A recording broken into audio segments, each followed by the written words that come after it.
Hello everyone, my name is Ben, and here is my iPhone 6S.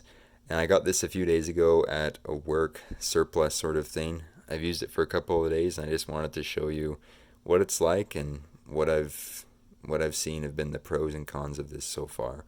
I think the biggest pro so far that I've seen is just the overall performance of it. So I'm going to close out all the apps that I had open so far, and we'll just open applications really quick.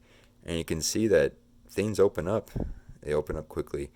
It really isn't notable that this is such an old phone when you're just opening applications like this.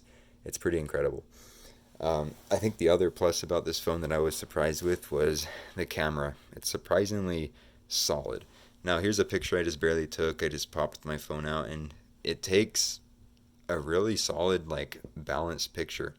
If I zoom in a lot, it's going to be hard for you to tell from your end this, but if you zoom in a lot, you can see there's not the greatest amount of detail in these shots. But with only a 12 megapixel sensor, that's kind of to be expected. On the front, with a selfie camera, you can see you get a decent selfie shot. Again, not a lot of detail. If I look into my awesome mustache, you don't see a lot of detail there, but overall, it's a decent shot with good lighting. The other positive that I've seen about this phone is just the overall experience of this phone. I mean, it's so similar to newer iPhone SEs. It's essentially the same experience as you're getting in those phones. The Touch ID sensor on it works well. It's quick. Here I am unlocking the phone with Touch ID, opens right up. I couldn't say the same things about some newer Pixel phones or even other Android phones.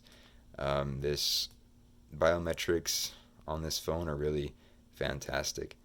I think it's just a real shame that the updates on this phone are no longer coming to it.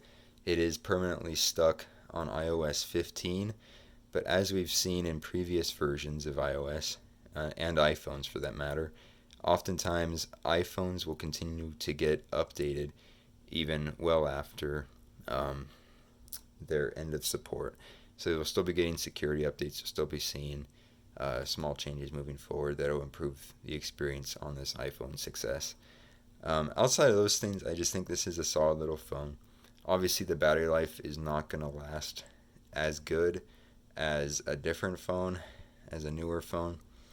But overall, you're getting a solid experience on it, and I think you're well set.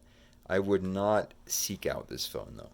I think just based on the fact that you can go on eBay and you can get an iPhone SE, a second gen, for cheap.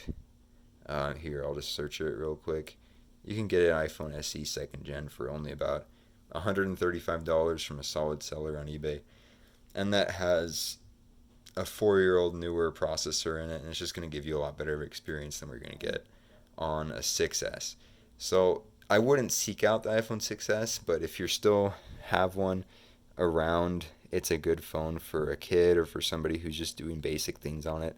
I would still say that this is a good enough phone for just about anything you throw at it. So, hope you all enjoyed this video. Please let me know down below how your personal experience is going with your iPhone 6S, and any other thoughts or comments you have. Hope you enjoyed it. Take care.